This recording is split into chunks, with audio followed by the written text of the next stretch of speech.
CM రమేష్పై దాడిలో రెండవ కోణం ఏదైతే తెలుగుదేశం అనుకూల పత్రికలు రాస్తున్నటువంటిది, అనకాపల్లి కూటమి అభ్యర్థి బీజేపీ నేత సీఎం రమేష్పై ఉప ముఖ్యమంత్రి అనకాపల్లి పార్లమెంటు వైసీపీ అభ్యర్థి బూడి ముత్యాల నాయుడు అనుచరులు దాడికి తెగబడ్డారు. గాయపడిన బీజేపీ నేతను పరామర్శించేందుకు వెళ్తున్న క్రమంలో సీఎం రమేష్ను అడ్డగించడంతో పాటు ఆయనపై దాడి చేసి చొక్కా చింపేశారు.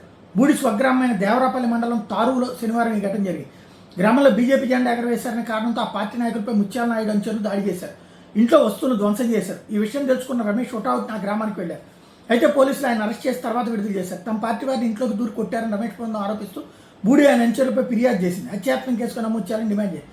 అసలు ఏం జరిగిందంటే, తాడవలో బూడి బామ్మది మొదటి భార్య సోదరుడు గంగాధర్ బీజేపీ నాయకుడు ఉన్నారు. ఎన్నికల అధికారుల అనుమతితో శనివారం మధ్యాహ్నం డ్రోన్తో బీజేపీ జెండాను ఎగరవేసే ప్రయత్నం చేశారు.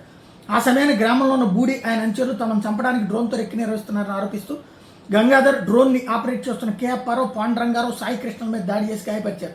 బాధితులు దేవరాపల్లి పోలీసులు ఫిర్యాదు చేశారు. విషయాన్ని తెలుసుకున్న సీఎం రమేష్ ఆయన అనుచరులు మాడుగులు టీడీపీ అభ్యర్థి బండారు సత్యనారాయణమూర్తి కుమారుడు అప్పలనాయుడు కిలపర్తి భాస్కర్రావుతో కలిసి పోలీస్ స్టేషన్ చేరుకున్నారు. తమ పార్టీ కార్యకర్తపై బూడి హత్యాయత్నం చేశారని న్యాయం చేయాలంటూ సీఎం రమేష్ పోలీస్ స్టేషన్ ముందు బైఠాయించారు. పోలీసులకు వ్యతిరేకంగా నినాదాలు చేశారు. గంగాధర్ని పరామర్శించేందుకు తారు గ్రామానికి చేరుకున్నారు. బయలుదేరారు. గ్రామంలో వైసీపీ నాయకులు రమేష్ వాహనాన్ని చుట్టుముట్టి దాడికి ప్రయత్నించారు. కొందరు వాహనం అద్దం పగలగొట్టారు. ఇరుపక్షాల తోపులాట్లో వైసీపీ కార్యకర్తలు సీఎం రమేష్ చొక్కా చించేశారు. ఈ నేపథ్యంలో పోలీసులు రమేష్ని స్టేషన్కి తరలించేందుకు సిద్ధమయ్యారు.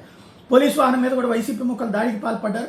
జీప్ అద్దాన్ని పగలగొట్టారు. పెద్ద సంఖ్యలో మోహరించిన వైసీపీ ముక్కలు పోలీసులు నిర్వహించి రమేష్ని మళ్లీ పోలీస్ స్టేషన్కి తరలించారు. తమ మీద బూడి ఆయన అనుచరులు హత్యాయత్నం చేశారు. రమేష్ పోలీసులకు లిఖితపూర్వకంగా ఫిర్యాదు చేశారు. ఈ ఘటన మీద వైసీపీ బీజేపీ మద్దతుదారులు వేరువేరుగా ఒకరి మీద మరొకరు పోలీసులకు ఫిర్యాదు చేశారు. ఇందాక సాక్షి వెర్షన్, ఇప్పుడు ఇది వీళ్ళ వెర్షను, ఇది ఆంధ్రజ్యోతి వెర్షన్.